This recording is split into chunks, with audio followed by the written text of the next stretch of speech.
On Raglan Road of an autumn day, I saw her first and anew. Ladies and gentlemen, welcome to Anson and Paul's Big Movie Podcast. I'm Anson Chan. I'm Paul Morgan. And today we are watching In Bruges. And The Place Beyond the Pines. Anson, what should we start with? Let's start with In Bruges. All right. So In Bruges is a 2008 movie directed by Martin McDonagh, starring Brendan Gleeson and Colin Farrell. It's about two hitmen who are kind of in hiding in Belgium, and they're waiting for some orders, and it's about kind of the life or the things they have to do to kill time and trying to get along with each other while they are there, essentially. And they have Ralph Fiennes is kind of their domineering, aggressive boss who's trying to balance being a kind of order around guy for hitmen and his family life. Is that pretty accurate? It's very reminiscent of the Harold Pinter play with much of the same content. I've not seen that play, but it's called the Dumbwaiter. But the Harold Pinter's play it's like In Bruges, but it takes place in like a single hotel room. Pretty similar story and similar characters and stuff like that. Was I pretty accurate on that little synopsis? Yeah, sure. All right. So with that said, then my authority established on the matter of In Bruges. What worked for you on this one? What was highlights, things that were dramatically effective, etc.? Hit me. This movie was a joy to watch all the way through. I enjoyed everything from the shot choices, everywhere from like where they are filming outside to indoors in these like really pristine medieval settings. It gave it this like otherworldly quality, which they even reference in the movie. Just like, it's like a fairy tale, man. You know, Bruges. Yeah. It really did kind of give this movie that sense of otherworldliness while still being very grounded. At the same time, paired with the almost comically one-ish dimensional aspect of the characters, also lended to that fairy tale feeling, which I thought was super duper effective. The music choice was also very, very effective in this movie, where it also kind of lended this otherworldly quality and kind of melancholic feeling to the whole ordeal that goes on. The sad piano and that sort of stuff that as like they're walking the streets at night, or kind of like, I don't know, maybe having a quick talk about religion in like a very kind of Irish humor way, where it's like, on the one hand you have one of my new favorite actors who I had no idea I liked him so much. Yeah, Brendan Gleeson, saying like, so I hear they have the blood of Christ in this church, and it was hardened, but in times of great stress, it turns back into blood. So I'm going to go up there and touch it. You want to give it a touch? And then Colin Farrell's like, do I have to? And he's like, do you have to? No, it's the blood of motherfucking Christ. You don't have to. You don't have to do anything. It's just the blood of Christ. You know, and he gets really mad about it. And then later, a few shots later, Colin Farrell's like, do you believe in all that God stuff? And then Brendan's like, and like his face just keeps kind of like, it's just so unsure, right? This is so funny. Yeah.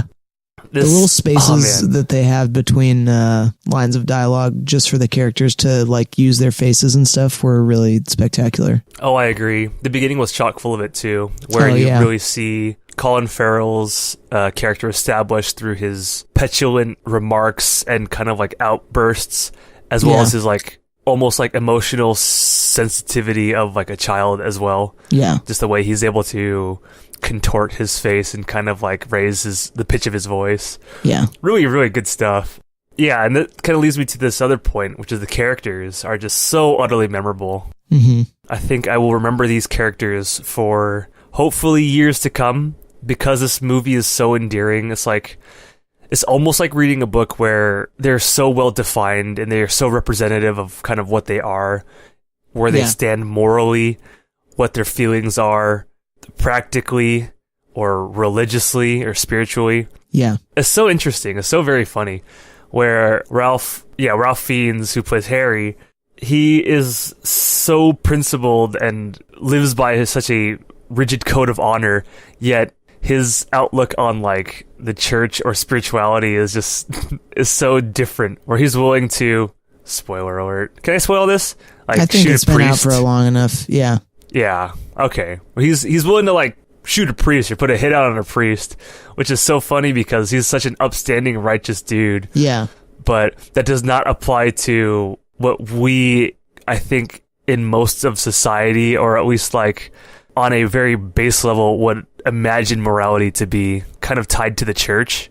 Yeah. But for him, morality is more to do with principles. And that's what you see with all these characters. It all has to do with principles. And while they dabble each in their own way with the grays that come with certain scenarios, like, but what if the Lollipop Man knew karate? You know, like stuff like that. Like, what's the Lollipop Man going to do knowing karate? What's it, Chinese Lollipop Man? And then, like, later when he's trying to explain, Colin Farrell's trying to explain why he would hit a woman. What if she knew karate? You know, like, after just lambasting Brendan Gleeson over how stupid of an argument that is. Yeah. So just really, really funny stuff. Their insensitivity, they're just like that beautiful Irish/European insensitivity just carries this movie so far. I think as just like a, it just makes it so much more humorous and I think real. You know how like in movies like Lawrence of Arabia or even like some of the Vietnam movies that we watched recently, and by recently I mean like months ago, but that kind of like genuine sense of insincerity or like bordering on offensive. Yeah. Maybe it even is offensive, you know what I mean? It just adds so much realism to, like, I think the movie when it's not PC and they're not trying to like gloss over shit. He's gonna call a midget, even though it's to be called a dwarf, and he's gonna call. It's like, when did all these skinheads become bum boys, meaning gay? Like, oh man, it's hilarious. You also know that I'm a huge fan of like really cool accents or like the ways people talk. This movie just is so rich in accents that are just so, for me, delightful to listen to. Oh, I agree. I rewatched this movie again, and I was paying less attention to it because I was playing a game of Blood Bowl. Guys, Blood Bowl's a great game. You should try it. Out now on Steam. Yeah, there was a big sale. It was really cheap. It was like $10 or something. But just listening to the dialogue again, just how they talk to each other, it was just so funny. I was like smiling and laughing a little bit just listening to it and kind of like peeping down at it, rewinding it when I wanted to kind of like rewatch a scene that I know had a lot of important facial expression or more to it than just the dialogue. There's so much in this movie that I really wanted to watch again on the second time and appreciate more, to the point where I just had to like stop playing Blood Bowl and kind of just watch it again, because it is a really, really, really outstanding movie. Just technically and everything came together for me in the best way possible. Yeah. So, shit, I could seriously probably like ooze on and on. I think I'll ooze on a little bit more. Brendan Gleeson's character Ken was just so outstanding. I really, really liked him. I liked his whole arc, his trials, tribulations, his relationship with Colin Farrell, and like how we kind of explore their friendship and how much they kind of mutually care for one another. Yeah. You know, at the same time being, very cold to the job. It's really cool hearing the morality of a hitman, although it's very applicable to just regular people. It's like, I have to also come to terms with the fact that, I've killed people, but I try to be a good person. Yeah. If I saw an old lady walking down the street with her grocery bags, well, I wouldn't go so far as to maybe carry her grocery bags home, but I'd open the door for her. It's like, it's so funny. Yeah, that does not make you quote unquote a good person, but that does make you a good person in the societal sense, right? Yeah, it's like there's some like just basic decency that you can practice to like make yourself more presentable in society, but that doesn't really make you a good dude. Yeah, but at the same time, everything that he does throughout the movie does allude or indicate that he is a good person. He does care for people. When he treats the Americans, who we just talked about, going up the watchtower. He actually does it from a very sincere place, and I'll let you probably talk about that. No, he does. Yeah. Do you want to set up the scene, maybe? Yeah, so we start off, and Brendan Gleeson is at the top of this kind of like clock tower type thing. Yeah. And he's looking out upon Bruges, and we kind of cut away to Colin Farrell, who's sitting outside of the same thing. He's obviously a party pooper. He doesn't want to go up. And he encounters these Americans down there on the ground where he is. All of the Americans. Each one like pushing 300 pounds. Yeah, just really, really extremely overweight. And I would even go so far as to say it looked as if they probably shot that scene on a little bit wider of an angle to kind of exaggerate their proportions a little bit more. And Colin Farrell very kind of callously says, like, you're not going to go up there. You guys are a bunch of elephants. And it's just narrow stairs. And he even makes the excuse at first, trying to be polite, before he immediately abandons that, saying, oh, the view is rubbish. And so these guys get mad at him. They think he's a dick. And he knows, he's kind of right, but he just kind of gets out of their way as they, briefly chase him around. And then Brendan Gleeson comes down the stairs from just having seen that same view. And he like looks at them and like sees the very end point of this conflict, essentially. And then from there realizes they plan on going up there. And like in a very kind tone of voice, he goes, oh, you guys shouldn't go up there. It's like super narrow or something. But it's like, It's so sweet. It's like an old person, like seeing someone on crutches and being like, oh, maybe take the elevator, But basically. But it's they react to that the same way they reacted to Colin Farrell's little kind of outburst. So yeah. It just shows a stark contrast in the type of dudes we're dealing with here. Yeah. So seeing Brendan Gleeson, I guess I should just call him Ken. Seeing Ken's character, his sensibilities, and his just such a pleasant demeanor. Yeah. At the same time, you know he's a killer. Yeah. Although you never really see it in action. Happens to kill people. Yeah. Basically, a nice fat jolly Irishman who kills people. Yeah. He just loves touring Bruges and like seeing the sights, and he's just so happy with like, you'd imagine like, I don't know, I can't say like my grandpa or my dad or anything like that, right? Because they're not that type of person at all. But maybe like an older family member who's just so happy to kind of like see the quaintness in things and is kind of quaint himself, but at the same time, just like totally a murderer for hire. It's just really funny. Colin Farrell's really interesting. I guess Dance in the Gray of Morality was so fun to watch. Yeah. His relationship with Ken was great. His relationship with his love interest, I don't know her name. The lady from the movie set? Yeah. Oh, Chloe. It was Chloe. Watching that relationship kind of bloom, and his relationship with the dwarf, just everything. Like, when everything was amazing. The dwarf who's walking just through the square. Yeah. He's like, the little cunt, he didn't wave to me. He's so upset about it, right? And then, like, the guy on the bench doesn't look at him, but his dog is just, like, staring at him really because of the outburst. It's dog. so funny. Yeah. Oh, man. There's so much humor in this movie. It is just rife with comedy, while at the same time dealing with some pretty, by the later half especially, genuinely very serious issues, very sad things, and my God, like, I love when a movie can get you in both ways. It can make you love through camp or comedy, and make you sad when those characters who you've just become so endeared to have to deal with real fucking problems. Yeah. A death or some sort of like, whatever. I can name examples, but I'm just saying this overall, right? Yeah. Oh man, and this movie does it for me perfectly. I liked everything about this movie. Every scene I felt was necessary and added a lot of charm. I think this is definitely in one of my top movies, I'd say. So yeah, I'll throw it to you, Paul. What worked for you in this movie?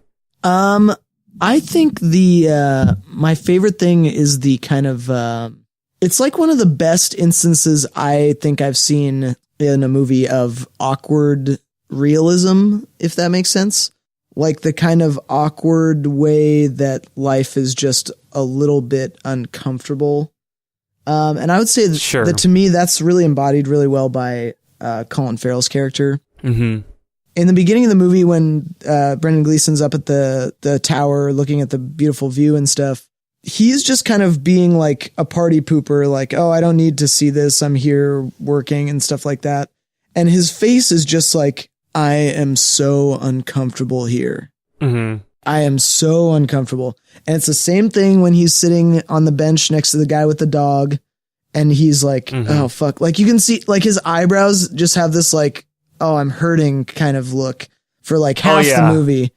And it's really, really, I mean, I think a lot of life feels like that to me, like awkward silences and weird things that you're seeing that maybe no one else is seeing, and dealing with people who are unpleasant and, you know, doing things you don't want to do. Like, I think to kind of piggyback off on that awkward humor, awkward life type stuff is the idea that everyone who is obligated to something on some level feels a resentment towards the things that they're obligated to. These two guys have to be here. They have to do the job. They have to wait for more instructions. And it starts grating on them after a while. Colin Farrell starts off the movie not wanting to be there and starts finding reasons to think that it's okay, like between dates and meeting new people and stuff like that. Brendan Gleeson is the opposite. He starts off the movie really like, oh, I'm going to spend my free time doing interesting shit because I'm here and that's what I have to just spend time here. And then by the end of the movie, it's a little bit different for him. It doesn't seem like he, you know, by the end, he's really enthusiastic about being with Colin Farrell or being there or anything like that. I just like those kind of turns, both of which have to do with outlook on life and both of which have to do with the way obligations are kind of frustrating, no matter how, you know, cushy they may be in their accommodation. It's just like, it kind of speaks to the idea that you want to find something to do that will fulfill you, but you know that once you take on something, even if it's something you love as a job, then it kind of starts to be less fun and more work. And you'll hear that from everyone, from stand-up comics to musicians to actors to directors. It's like, I'm doing what I love, but at some level, when I started making what I love my work, I lost a lot of love for it. And I'm not saying that either of these guys, exactly. I'm not saying either of these guys, you know, in this movie love killing people, but I am saying like their outlook. They get that obligatory sense of, I kind of resent being here because I have to be here. Exactly. Yeah. And I like that sense a lot, especially because, you know, the acting is so deft and the directing works so well. So there's that. I liked a lot of the scenery like you did, like when they're in the church, in the beginning, and there's all these like skulls and shit around the, like votive, altar. Yeah, the altar full of votive candles and stuff like that. That was so gorgeous. And like every time they step outside, it's like they have it on, you know, a little bit lower of an f-stop number so that like the backgrounds are blurred, but it's not so low of an f-stop number that you can't see like this gorgeous architecture and like all these amazing scenery and stuff like that. So it's so nice to look at most of the frames in this movie as well. Mm-hmm. I too liked the music a lot. I too liked the characters a lot. I will say there's a little shout out to film school people. Hey, where Colin Farrell just went on the date with the lady.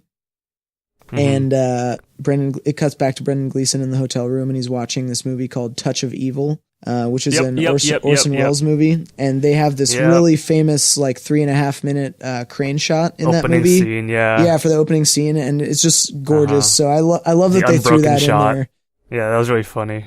And then, I will say Ralph Fiennes is just, oh my gosh, great. He's so wonderful, and his like. The turn from like a pleasant regular dude to like just an insane raving asshole. That's actually what, so before I go on with the sentence, I suggested to Anson that we watch Sexy Beast at some point in the future, which we may or may not do, but Ralph Fiennes' yelling in this movie reminded me so much of Ben Kingsley's character in Sexy Beast, a guy who's like, one minute he's like a nice guy, and the next minute he'll like be beating the shit out of the person you love the most to get you to agree with them or something. Okay. It's just like very, very similar type of bipolarity of the character, which I really thought was fun. And, you know, they both do it very differently, but I thought Ray Fiennes' version was very perfect for this character. Also, now that you've described that, I understand more. Yeah, you said before, and I showed you the stupidest trailer for it anyways. I don't know what I was looking for. Oh, not the trailer for Sexy Beast, but in describing Ray Fiennes. Gotcha. His quote unquote turning on a dime. Yeah, that makes way more sense now. Yeah, definitely. And then, I think one of my favorite things about this movie is like, it's not very violent. Like there's the scene where he punches the guy. There's the killing of the priest and the little kid. And there's some other stuff later on, but like, it's not very violent. But despite that, when it is violent, you get to feel the weight of the violence on these characters' hearts. Like Colin Farrell, after he accidentally kills the kid, being like, shit, man, you know, like talking about the morality of their work and, you know, about God, but not because they needed filler in the plot, but because after you've been forced to spend a bunch of time with people, like you start getting into those topics, you know, it's, I don't know. I remember when we were in pledging a fraternity and, you know, you start going on fraternity events for like learning and stuff, and you learn the history and stuff like that. And, you know, before and after the event, there's a little bit of time to hang out with your pledge brothers. And then after you've done like 2 weeks worth of events, when there's, you know, 7 more weeks left, you stop talking about shallow nonsense as much, or you find people who can go past that conversational point with you. And it's the same thing when you're in a play, you're sitting backstage and you're all, you know, waiting for your time to rehearse your scene, but you still have to fucking be there. And you just start talking and you keep talking. You know, I like that they made it seem like a kind of natural point for a lot of these topics to come up, as opposed to being like, and I can't think of a good example where they did it badly, but as opposed to kind of ham-fistedly being like, so what about God? You know, I don't know. No, it seems very natural. Yeah, the conversation came about, I guess, even like, it makes sense in the context, because that prompt of, do you believe in God, or do you believe in all this stuff? They were in a museum looking at art depicting purgatory and like various punishments, and it was that which prompted kind of the insight into Ken's character, and I guess kind of the reason why Colin Farrell has been so fucked up recently. Yeah. So that actually, for me, it felt perfect, you know. It really did. So I Not guess shoehorned. Yeah, no, it didn't feel like it was too clunky or anything like that. So yeah, I guess that's all I have to mention on in terms of what worked super well for me. Is there stuff that didn't feel effective to you? I feel like you pretty well covered that this is a pretty mostly effective movie. But was there anything that you could have changed or would have made the movie work a little bit better?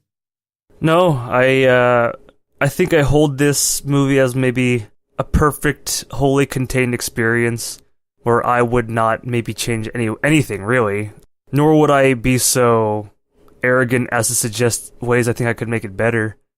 And perhaps that's me, you know, just so captivated by this movie that it really does kind of put everything to the back of your mind when you watch and remember it. Yeah. But I think that's very powerful. Maybe if I sat with this for another week and give it some really, really, really critical thinking, perhaps. Yeah. Oh, maybe one thing? One thing. When people use the shaky cam, I know what they're going for. You know, I know why they do not on rails, kind of like following someone behind their shoulder kind of shots. That always kind of bothers me. And not in like I'm getting into this because it's kind of like what they're going for. Because like, I think that just irritates me a little bit. Sure. So when they're inside Yuri's flat and they're doing like the gun deal. Yeah. They're doing like a shaky camera for no reason. That should be, like, in my opinion, a very steady shot.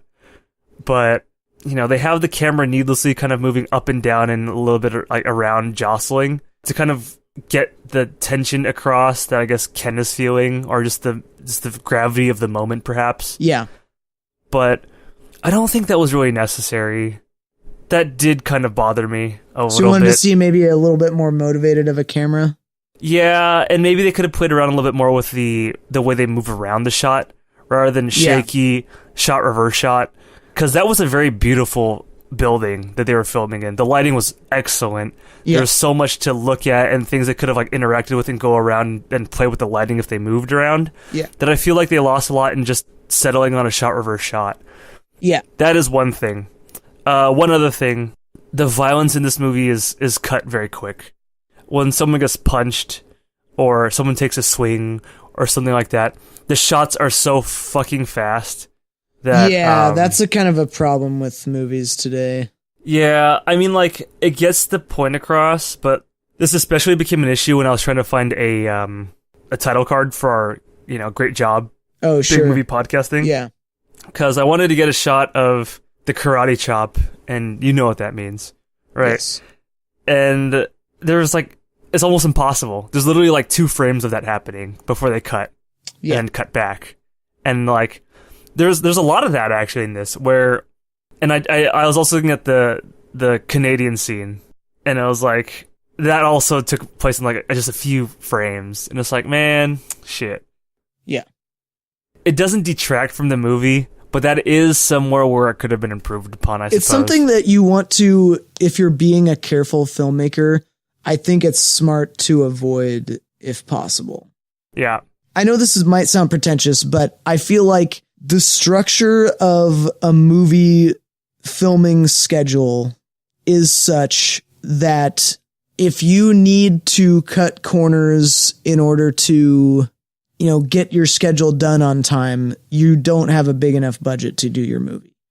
And like we recently watched Zodiac, and that got me watching all these, modern video essays on David Fincher's production style and the way he looks at stuff. And I'm not saying that he's like a perfect director or anything, but one of the things that a lot of video essays mention is that he does like 1,000 takes. Well, but he does so few handheld shots because he wants everything to feel controlled, and handheld rarely feels controlled. Yeah. One of the video essays I watched mentioned is that handheld is great for something like The Bourne Identity, where you kind of don't want to know what's going on at all times necessarily. You want it to look like you're kind of spying around someone's shoulder when you see an over-the-shoulder shot. But like for movies where the rest of it feels so controlled like this one, handheld can definitely be a drawback, or it might seem also very unnecessary. Yeah, I like it better when I feel like the image is curated. Yeah, because it is a thing that you do when you're planning out the movies. You curate what images are going to go along with what text. And if you're curating something that's based on, your camera operator having a heavy piece of equipment around his shoulder for, potentially hours at a time, you're not really curating. You're saying, oh, I have an idea of what I want, and we'll get whatever's nearest to that with, potentially a tired dude working through this. Yeah. Sorry, I kind of went off on that technique. No, I 100% agree with you, because I think that's one of the reasons why I enjoy Fincher so much, is because his dedication to the Steadicam, or just the way every shot is kind of framed, or every scene is framed, for me is just so enjoyable. That is eye candy. That in those 2 scenes that I mentioned, I feel like it was a big miss. I almost wish that the Yuri gun selling scene was like, the way that I describe it almost sounds Hitchcockian, right? Where they could be walking around a table from one side of the frame to another while the camera kind of pans back to Ken while he like maybe moves around or something, looking at another thing. I don't know. But that one apartment, the way that it was already set up and framed, for me felt like that. It didn't need that. But my God, I really wish they could have done something like that. I don't think that would have been too out of place with the way that the rest of this movie shot either. Yeah. But yeah, I think that's just me being picky though. I think for a lot of people that would not bother people. Yeah, no, definitely. Was there anything that didn't work for you in this movie either? Now that you mention it, I understand the handheld comment, and I appreciate it. I mean, I definitely agree.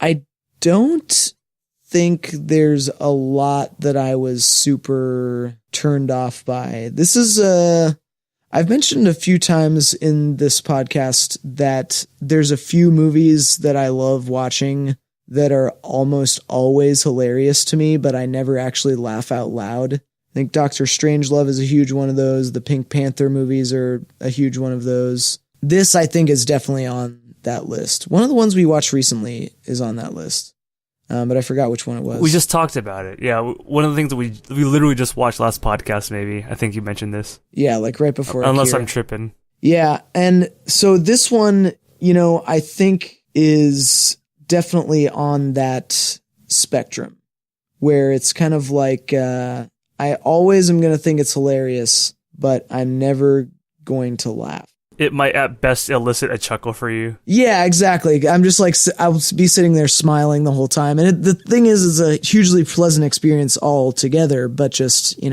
don't know. I know side I want to be on. I want to be on the side with the Vietnamese. Like you can't choose. I don't know that there's anything else that didn't really work for me. I think this movie's kind of one of those ones that works through and through. I agree. Any last comments or points of discussion, contention, praise? I'll say one last thing of praise. Ray Fiennes. Ray Fiennes or Ralph Fiennes? Ray Fiennes. Ray Fiennes. Fuck. I know. It's also obnoxious because his name is spelled Ralph. Yeah. Well, whoopsie-doodle. Okay. Ray Fiennes' performance, man. He had me laughing. He had me, I think, the most consistently smiling. Yeah. Every time he's on screen, you're just like, oh, God. Yeah. His character, I also thought was, like, so interesting. I like that kind of very civil, very personable, very almost gentle, if you will. Yeah. Very gentlemanly, especially. Just all of a sudden turned up to, all right, I'm just going to beat the shit out of you now time kind of guy. I love seeing the turn in people, and I think Ray Fiennes exhibits that to such a beautiful extent that I would put that on, like, okay, this is the kind of character I dig, like, on a list if I had to give someone, like, yeah, Ray Fiennes in this was great. Yeah. He's my type of villain. Oh, definitely. Yeah. Really, really killed it. I also want to, before we move on, sure. I want to shout out to the scene where they're all doing coke with the dwarf and his girlfriend. Oh, that was really funny. That just made me laugh. I like when they walk out of the bathroom and then he, like, you just see Brendan Gleeson come into frame and his eyes are all bugged out and looks like he's like sweating a little bit. And I was like, yeah. He looks coked out. Maybe chuckle. But yeah, would you recommend this movie? I'd recommend this movie unreservedly. All right, I would too. Yeah. Very strongly recommend this one. Yeah. Of a deep ravine where can be seen the worth of passion's pledge, the Queen of Hearts still making tart, and I'm not making hay. Oh, I loved too much, and by such is happiness. All right, with that, tell us all about The Place Beyond the Pines. The Place Beyond the Pines is a 2012 movie directed by Derek Cianfrance? France? I've always pronounced it Cianfrance, but I don't know if that's correct. All right. Cianfrance it is. Directed by Derek Cianfrance, also written by him and a few others. Starring Ryan Gosling, Bradley Cooper, cameo by Ray Liotta, and... Am I missing anyone important? We got Ben Mendelsohn, one of the greats. Yeah. Ben Mendelsohn. He was in Killing Them Softly. Mahershala Ali, also one of the greats. I'm not familiar with him. Eva Mendes I'm familiar with. Yeah, she did well. Oh, what's the guy who plays the guy in Chronicle? What's his name? The main kid at the end. Oh, I never saw it. Don't know. Oh, I kind of know what you're talking about. I know what you're talking about. You're talking about... Dane DeHaan. Dane DeHaan. There you go. Such a great actor. Is he Ryan Gosling's kid Yes. in the movie? Okay, yeah. He's a good actor. Yeah. So this is a movie in 3 parts that explores the lives and the legacies of 2 fathers, primarily Ryan Gosling and the other motherfucker guy. I can't remember his name. Cooper. Bradley Cooper, thanks. It's like, I don't know why he didn't get top billing in this, because Yeah, he's probably doing it like in order of being seen, which just leaves so much room for extra. Teller number 1, teller number 2, get the fuck out of here. Yeah, so I just gotta remember, Bradley Cooper. Anyway, the first act focuses on Ryan Gosling's life. His character Luke is a stunt motorcyclist, but after finding out that he has a son that he didn't know about, born to Romina, played by Eva Mendes, wants to take care of his kid and provide for his quote-unquote what he wants to be a family, because he never had the father figure in his life and doesn't want him to be quote-unquote screwed up like he is, a carnival motorcyclist with a lot of tattoos with chain-smoking problems. Yeah. Something along those lines, right? That sounds right. Obvious that he has a little bit of a sordid background. In his pursuit of kind of creating a nuclear family, although, you know, everything in his life and like what reality should be telling him is that this is just so much of a pipe dream, it's never going to be really achievable. He still, you know, against all odds tries to do it and has the best results after resulting to a life of crime, becoming a bank robber. By the second act, we see Bradley Cooper's character enter, a rookie police cop who's fresh out of law school, who wants to make a difference in the world, whose job is to catch Ryan Gosling after pursuing him after but, you know, after a bank robbery attempt. Yeah. Here we kind of see the price of gray-ish, kind of maybe bad morality choices, where Ryan Gosling's actions eventually catch up with him. And then Bradley Cooper, whose kind of legacy and image of himself in his career and in his personal life is kind of affected by this, we'll say, a questionable decision when he goes after Ryan Gosling, right? Yeah. Yeah, which we can get into that, you and I, for sure. Oh, man. There's a lot of shades of gray. Gray, man, that is deeply upsetting, kind of. Yeah, I mean, it's not deep. It's upsetting. It is definitely upsetting. After Ryan Gosling's character kind of leaves the movie, his ghost haunts it throughout. His presence being felt by Bradley Cooper and later his sons and, of course, the family he left behind. Yeah. Meanwhile, Bradley Cooper, dealing with what he's done, coming to terms with the fact that he's taken a life and is really just kind of fucking things up for this family. Yeah. His family, that is, Ryan Gosling's family, discovers the seedy underbelly of what is the Schenectady Police Department. And the kind of drawbacks of the vast bureaucracy of a department like that. Yeah, I mean, man, the buck stops, you know, but it doesn't really. Anyway, it's just so crooked. Yeah. So we'll fast forward to a point where Bradley Cooper in Act 3 is now a very successful man in his career and in his life, but he's neglected his family to a great extent. You see that his marriage has fallen apart and his child has grown up very wayward, if you will. Mm-hmm. Very at odds with the way he was raised by his father, who was a very strong presence in Act 2, and how I guess I thought he would have raised his child, but, you know, not the way that Ryan Gosling would have perhaps focused his attention on his own son. You see Bradley Cooper just completely neglect his paternal responsibilities. Yeah, and kind this of got avoid me thinking conflict. about that, where it's like Ryan Gosling, by virtue of not having anything to do with his life, would have probably made a pretty decent father by virtue of Eva Mendes letting him into her life again, if she would have done that. But it's very obvious that Bradley Cooper having lots of things he wants to do with his life is what messed up his kid, because he couldn't be there for his kid in a way. Yeah, and it was almost symbolic, as if when he well, I'll spoil it, I guess. Well, I already said he dies, didn't I? When Ryan Gosling leaves? No, I think you were dancing around it, yeah. Okay. Well, I guess I'll spoil it for the sake of the synopsis. When Bradley Cooper kills Ryan Gosling, he in a way kills that part of him, that Yeah. father in him, if you will. That It awakens the ambition in him once he realizes like the scope of his situation. Yeah, exactly. And so that part of him has to die in order to survive in the world that he is now thrust into. Yeah. By the door opening or the light shining on him. Like, all right, kid, spotlight's on you. You either sink or you swim, either play ball or you don't. Yeah. And so that part of him definitely dies. Yeah. Act 3 focuses more on the the sons of Ryan Gosling and Bradley Cooper, and kind of the, I guess, trouble of growing up in a modern society without fathers really brings. One with a father with too much success, one without a father with not knowing, the problems that come with not knowing one, right? Yeah.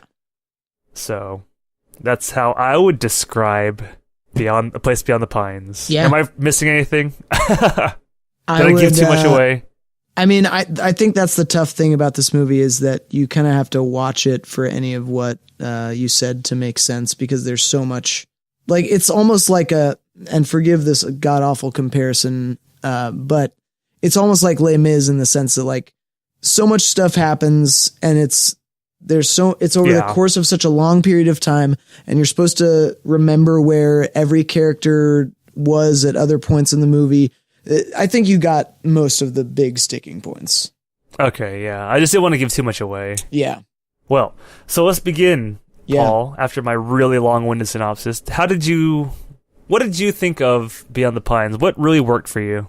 First thing I will say is the music I thought was really great. There's this one violin piece that they played that sounded like a bastardization of one of the violin pieces from There Will Be Blood.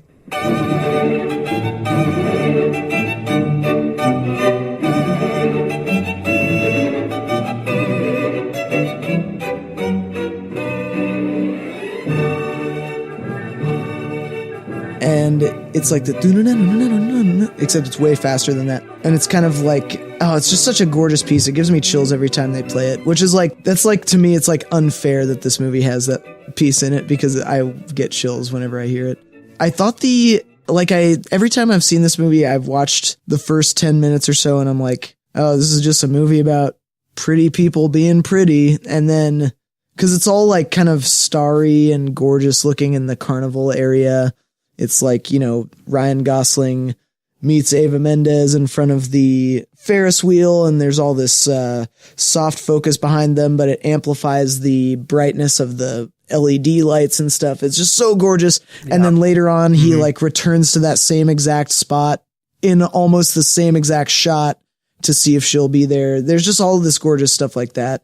Very saturated color. Like whenever we see Bradley Cooper's eyes in the sunlight, it's like, they're this deep blue that feels very unnatural, but it's like so gorgeous to look at. I liked the violence of Ryan Gosling's bank robberies. Not the way he acted towards the bank patrons, but the way like they're on these really tight shots and they're moving really fast, following a subject that's moving really fast. And it gives the bike riding like this violent feel. I don't know how to really describe it other than violent. It's kinetic in a scary way, I guess is what I'll say. Like you really feel like, anytime he's going to, anytime now he's going to crash into something and die. And it makes it feel more tense, even when you know from other people's dialogue that he's a really good rider or whatever. Acting, like I said, solid for the most part. Dane DeHaan is my highlight for this movie because he is a very emotive actor.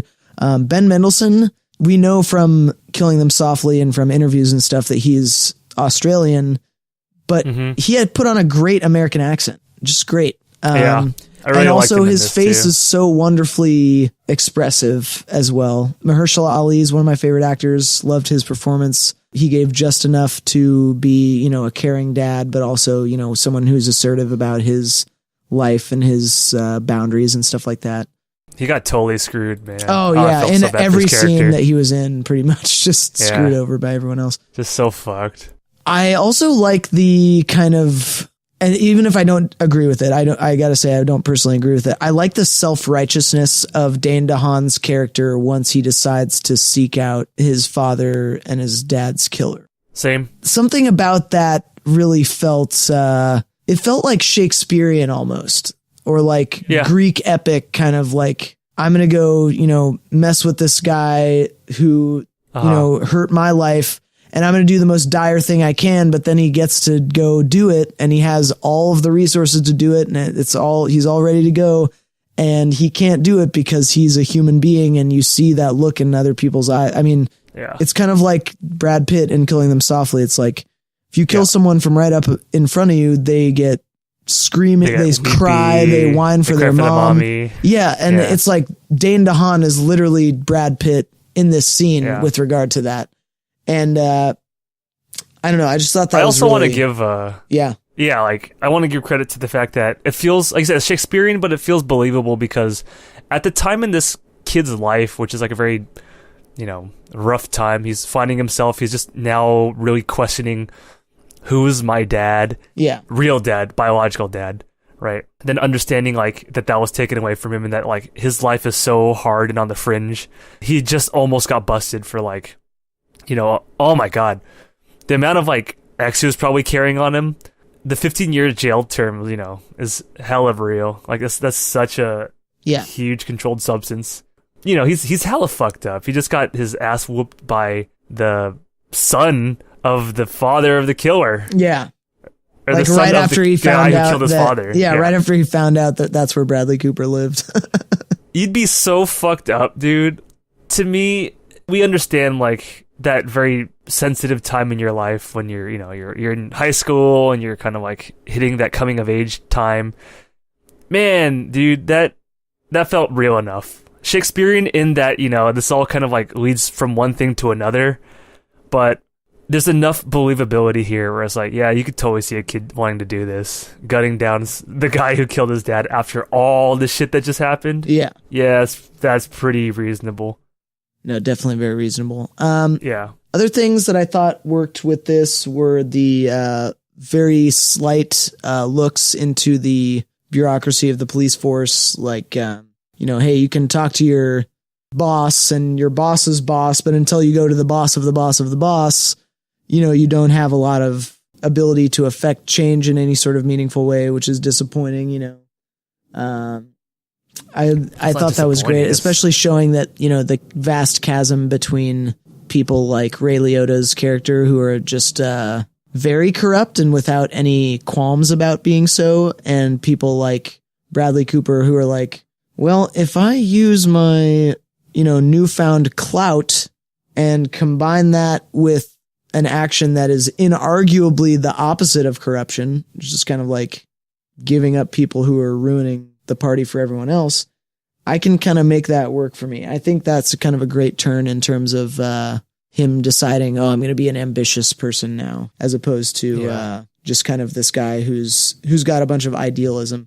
And I think that's also, that part of the movie really speaks to the difference between idealism and ambition, because I think one of my favorite plot devices in movies is when someone, or in TV, I guess, is when someone has amazing intentions, but then they realize, they can do something for themselves and it'll probably turn out better, but there'll be less, goodness for other people. And they do the thing that's, I think that's kind of a heartbreaking plot device, but also a very effective one.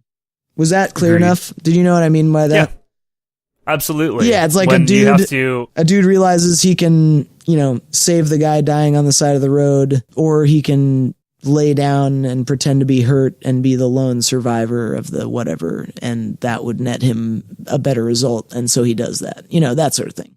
Or it's like the guy who wants to really contribute to a certain, charity or maybe art form, like, who knows, the theater, the opera, or painting or something. So he goes into this like life that he doesn't want to live, but then will just give a lot of the money. The accountant, motherfucking the accountant. Give a lot of money to the cause that he wants to promote, while at the same time not being able to be in that life necessarily anymore.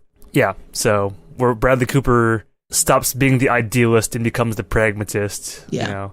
At the same time getting what he wants out of it initially, but Yeah. doing things that would have otherwise been unthinkable for him to do. Certainly, yeah. Yeah, it's compelling. I think the talk he has with his dad with regard to, I'm not always campaigning. And his dad's like, well, this could be the first step to always campaigning if you wanted that. You know, Yeah. I thought that was kind of a good kind of catalyst for that. Yeah, I think I'm done with stuff I liked. I thought it's, I don't think this was a perfect movie by any stretch of the imagination, but it's got so much interesting quality to it. Yeah. That I really just thought it felt special. What worked for you? For as predictable as this movie was, I still really enjoyed it. In fact, I don't want to lead with that because it makes it sound very condescending. Sure.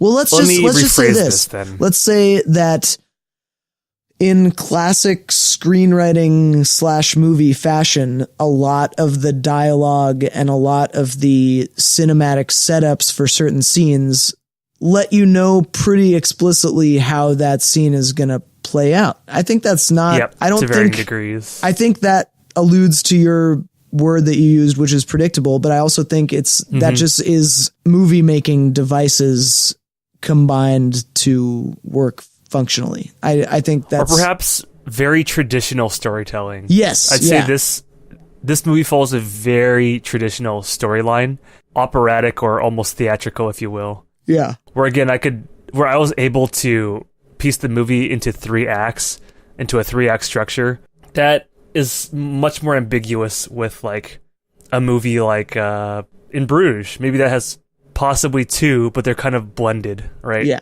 Like it doesn't really explicitly start 1 act, 2 act. I guess it kind of does, but yeah, this movie has more of like a operatic feel. Yeah. Characters come in. Everything that is said or shown is important to the plot, to the point where you can reasonably predict the next step or the next move in the plot. Things kind of happen a little bit magically at times, where Ben Mendelsohn's character kind of just comes in at the perfect moment to introduce the life of crime to Ryan Gosling. Yep. His kind of like the Faustian Covenant guy kind of coming in at the right time. Yeah. All these things aside, though, it feels very good. I like how almost traditional this story is told, because it doesn't come off as overly, again, ham-fisted, if you will, for me. Yeah. It felt right. It felt good. Yeah. I liked Eva Mendes' performance. I think she played a really excellent damsel in distress while at the same time conveying a modern woman's kind of sensibility, where, like, I'm still kind of going to love Ryan Gosling. He's the father of my child, and he's trying so very fucking hard to be this thing that he didn't have, and he really earnestly does love both of them, right? Yeah. The child and the mother. But at the same time, she can't turn her back on Mahershala. Goddamn. Mahershala, what a name. Mahershala Ali's character, because of all the things that, you know, he's sacrificed for her and is still doing for her. I think that's almost operatic too. But I think given the modern sensibility where she's like, you know, she's a waitress at a diner thing, and like, you were working as a waitress in a cocktail bar. We play that a lot when we play Rainbow Six Siege. Nice. So the song just loops. Just the version where it's just those lyrics, yeah. It's just you were a waitress at a cocktail bar. Yeah. So we just listen to that a lot. Ryan showed that to me the other day. Oh, really? Anyway, so she's a waitress at a cocktail bar, for more or less. And that setup has been done before. It's it's almost like Mimi and La Boheme style, if you will. But, you know, without the motorcycle driving bank robbing guy. Yeah. I love seeing Bradley Cooper wrestling with his ideal of pursuing justice through action, and seeing how justice really, or those who are tasked with doling out justice, really kind of use their power in very unjust and self-fulfilling ways to the detriment of like everybody. And right? I think that's a commonality between movies that explore people who movies that explore people who experience dramatic levels of change in their personal amount of power.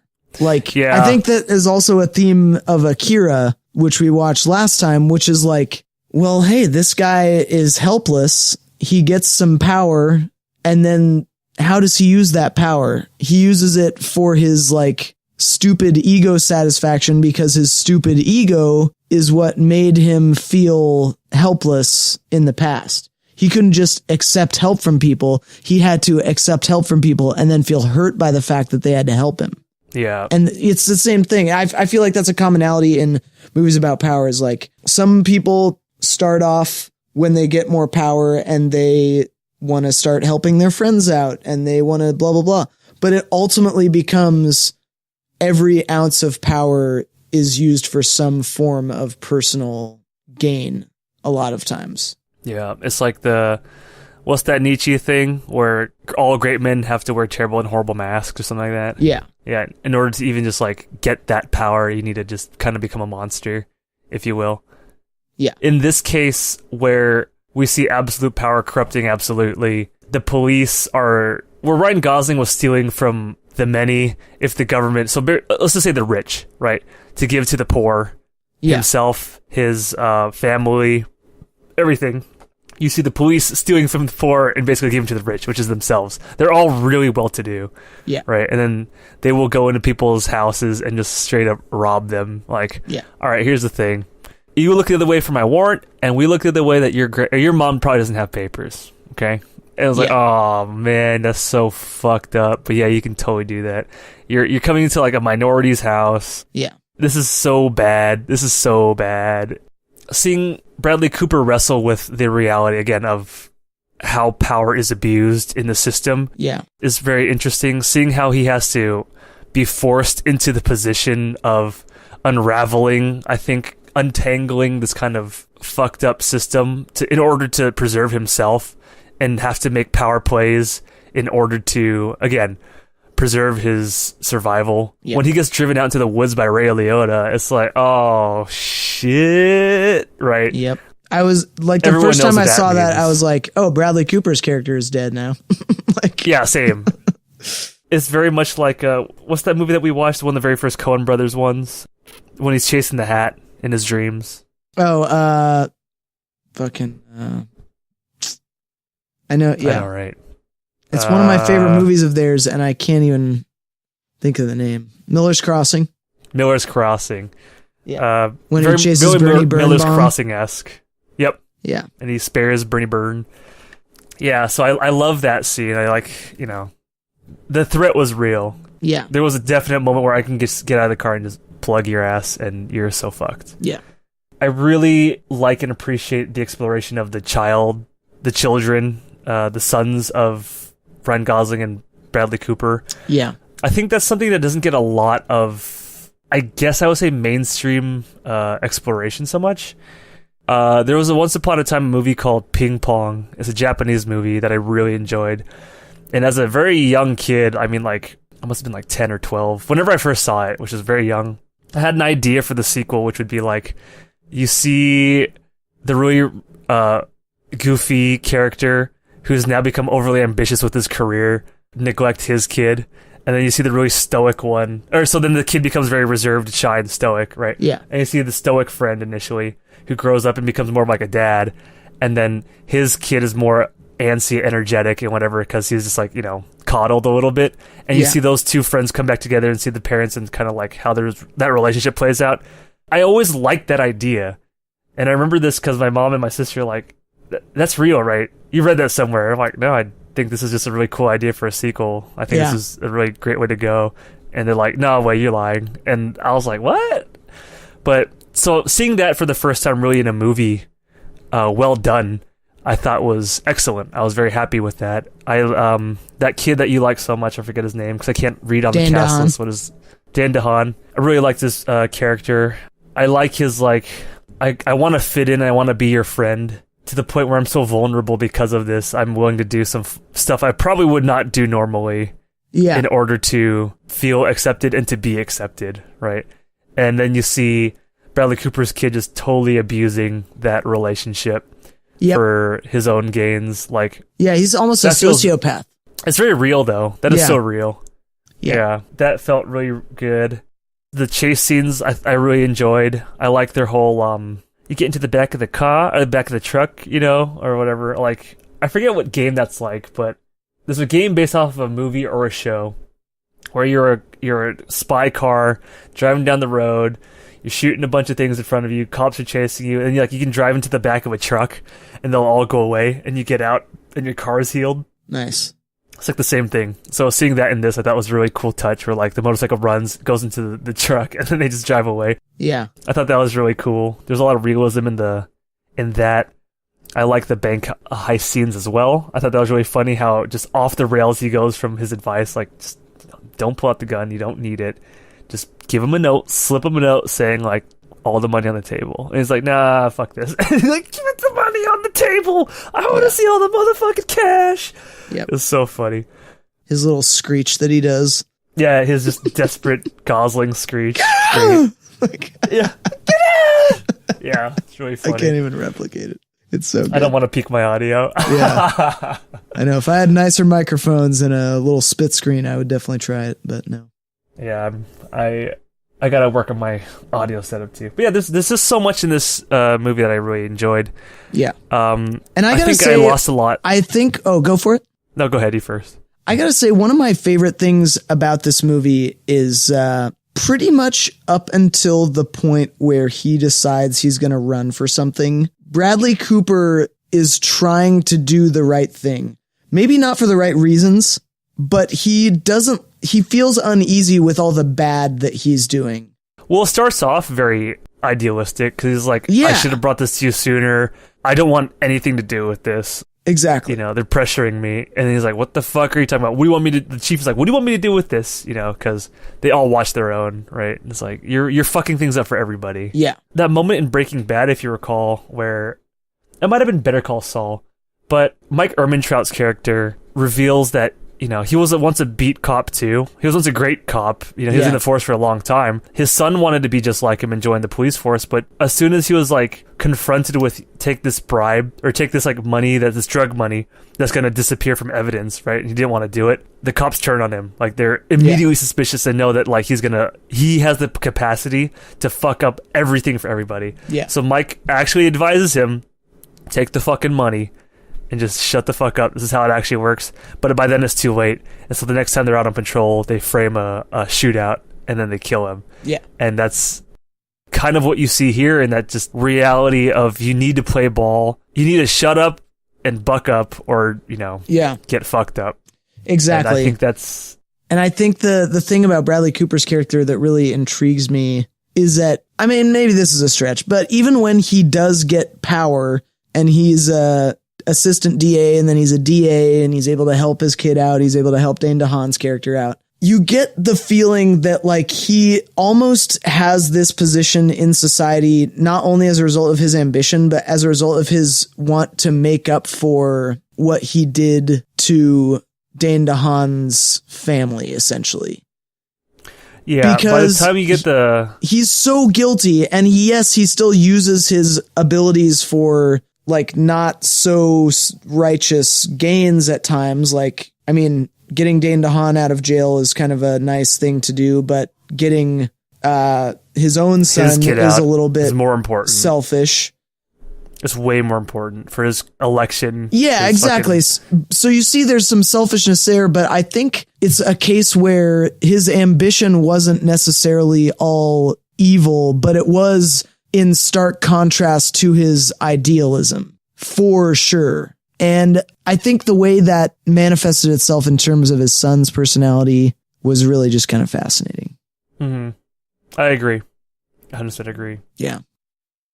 I kind of sort of interrupted you there, though, before I started that don't worry. rant. Do you have anything more? Wasn't important. Okay. I wish I could talk more about the technical aspects, but it didn't really jump out to me in any one way about, like, aside from the carnival scenes, which I, too, thought were very beautiful. Yeah. The continuous shot, like, following him from his trailer to the motorcycle cage, I thought was really nice. A cool way to open up. But aside from the very beginning shots, I don't really see, and like the chase scenes or the in the woods driving scenes. Yeah. There wasn't really too much outstanding in the way of camera work that I can really put my finger on, or in the way of like framing or cool sets, anything like that. It was more actor driven, more story driven.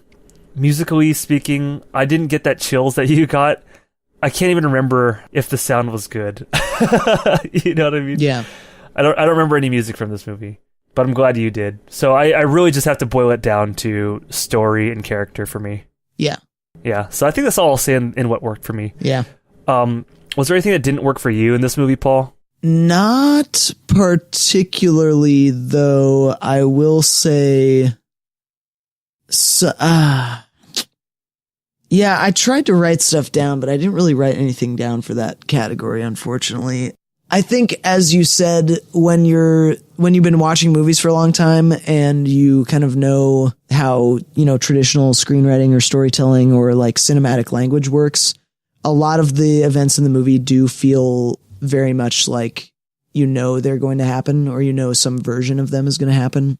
Like the second Ryan Gosling, even the first time I saw it, the second Ryan Gosling picked up the phone to call and talk about like, don't tell him about me and whatever, I knew he was going to die. You're like pretty certain of that. You pretty certain that like the second they're on that long lens looking at Dane DeHaan and Bradley Cooper's son walking down the street with the bike, you're like, oh, they're of course going to get stopped by cops. And then the second they're going to get stopped by cops, that Bradley Cooper is going to help them out. It does feel like a lot of this is telegraphed, but then again, that's part of the point of the script in some ways, is like, you want every line of dialogue to be important, or everything to be called back to, or everything to telegraph something, whether, super duper obviously, or a little bit more subtly with some other bits to it. So I don't really think I can complain about that necessarily. But I thought it was, it didn't always feel original, but that's the thing, is that for all of that it had, it still felt extremely epic, and the scope of it felt extremely wide, and therefore it still felt like an amazing movie experience. So, I mean, I don't really know that I can count that as a complaint. Right. 'Cause if I can maybe elaborate more to your point, I think it focused on enough of its issues to gratify the audience, or to gratify you and me, I should say, to try to grapple with, what does it mean to be a criminal? What does it mean to be just? Had a lot of emphasis and, a good morality tale there. What it means to be a father has a really good morality tale there. Also, how ambition can get in the way of fatherhood. All these things. That's kind of one of the things I like to, I know I said I don't like bringing too much personal stuff into it, but like one of the reasons I'm committed to never being a parent is that I want to be able to practice on my ambition my whole life through whenever the mood strikes me. And I know that like my upbringing was such that I know that if I ever had a kid, I would want to be like always that be my only focus. And that would ruin any sense of ambition, any sense of progression that I have in my life. And I could just never do that to myself, because it's just a different set of values. And that's kind of the way Bradley Cooper is. Like, he had the kid at a time when he was feeling idealistic, and then he develops this ambition. And the second he develops this ambition, his ability to care for his kid effectively kind of just goes out the window. And we don't see that happen, but we see the result in the way his kid is as a young adult. He has that moment where he says to the psychiatrist, like, I can't even look at my 1-year-old in the face. I can't even look at him. Yeah. And that reveals not only that, he's deeply troubled and hurt by the fact that he killed wrongfully Ryan Gosling. Yeah. He also has internalized, I think, a neglect for not only his son, but also his family. Yeah. Where he's then going to run away from what haunts him is the fact that he's taken away the opportunities of a family, the love of a family, and he feels bad indulging in one himself. Yeah. And I thought that was really well expounded on. Yes. All the callback imagery too. I didn't talk about the shot choice, but like when you were saying like everything kind of progresses predictably, or at least like very traditionally, the way that like you see the bike in the bike, what you said was a really nice touch, where Gosling's son is riding a bike now, but it's like a little, it's a little kid's bike. When Ryan Gosling's putting together the crib originally, and it creates the whole fight between him and the black guy. Yeah. I forget his name. And then later, when Bradley Cooper is in there, and they're like, straight up robbing her, the crib is still there. Yeah. Right? what a these nice little touches, the photo in the backpack, you know, and all these other things, shit like that. Yeah. They add these little touches to really drive home these different focuses that the movie was trying to really bring attention to and to really explore, to make you think about. And it was very gratifying. I was recently editing our True Detectives podcast, and I kept going on and on and on about, like, it just is so ungratifying and there's no focus. This movie really delivers on what I think, you know what I mean? Like, I'm not going to call it all the way back to fucking True Detectives. That is so long ago. But this movie does do that right. It does have excellent focus and excellent payoff. I agree. Yeah. Yeah. And so I think that's why that story kind of works for both of us.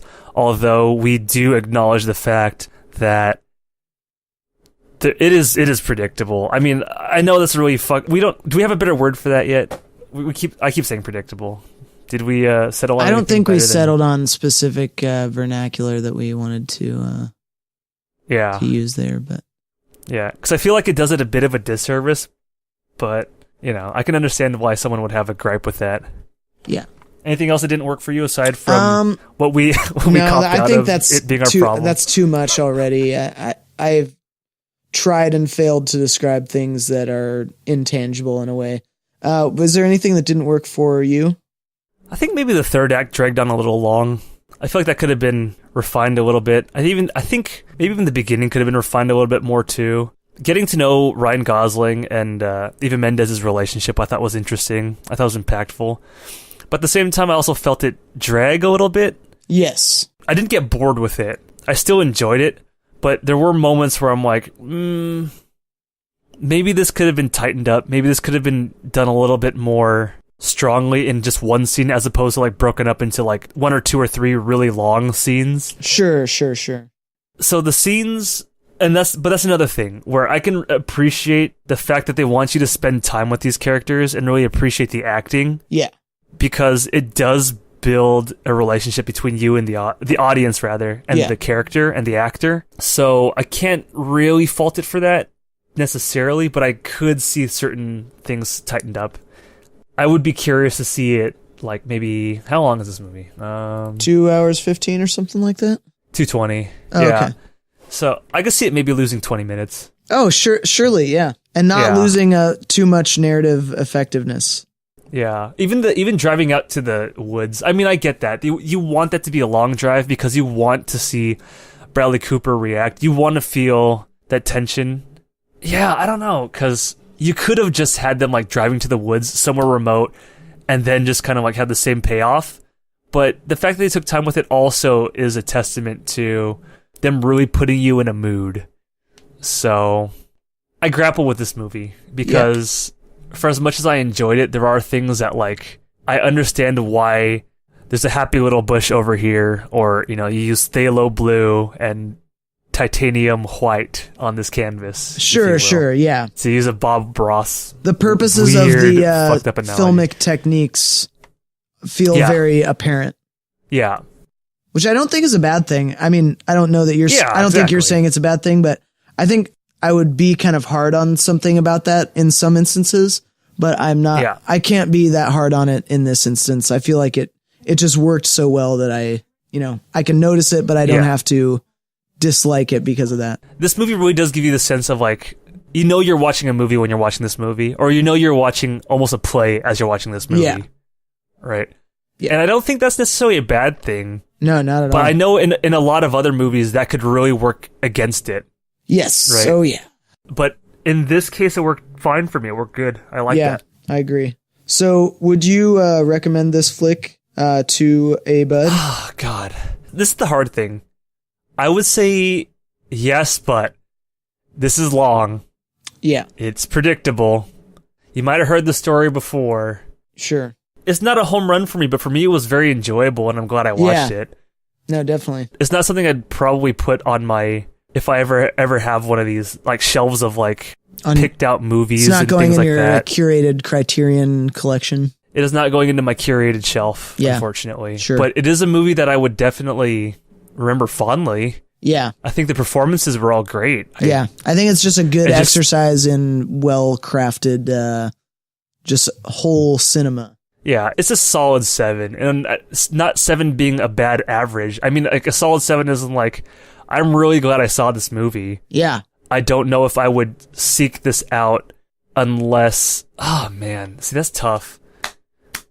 That's so tough, man. Because at the same time, I feel like we might have ruined this movie by spoiling so much, but I think it's for a specific crowd. I mean, I'm not going to even give you a chance to ask me, because I'll just say I recommended this to my film school friends and they enjoyed the heck out of it. And then I recommended this to some of my other friends and they were split 50-50, you know? So it's like, I don't think it's a movie for everyone. I don't think it's a wide release. It's not a wide release type movie. I assume based on the content and the length and stuff, this probably only played at like the Grand Cinema or like whatever, you know, everyone's local equivalent of that is. I don't know. If I would have known all this going into the movie, like my synopsis going in, I think I still would have enjoyed it. Yeah. There was enough dragging me on to the point where I was like suspending my, not disbelief, but I guess going along for the ride of what the story had to tell me. Sure. That I didn't feel spoiled, although I knew immediately like what was going to happen next as soon as they brought something up. God. This is a hard movie for me to recommend, but I would recommend it. Yeah. It's a yes but scenario. Sure. What about you, Paul? That's kind of the same with me. Like if you're a film school friend of mine, definitely yes. If you're not, probably you could avoid this or you could watch it. I would love to see what my dad would have to say about this movie. For instance, and this is a movie I want people to pay attention to when they watch it. Yeah, no talking on your phone, no Facebooking, just pay attention to the movie. Or not, yeah. When I recommend movies often on this podcast, I'm like, yeah, it's a good movie just to have on. If it's on, give it a watch. Yeah. This is a movie I think it deserves the attention and for you to sit down with it. Yeah. And I think that will inherently turn a lot of people off, not only in their experience of it, just their wanting to go see it too, knowing all the things that we've kind of divulged. Yeah. So, I don't know, man. Tough. Definitely. Well, with that, we will be back next time with 2 very different movies. And I've been Paul Morgan. And I have been Anson, a Cham. We'll see you guys next time. Later. Of clay. When the angel woos, the clay he'd lose his wings at the dawn.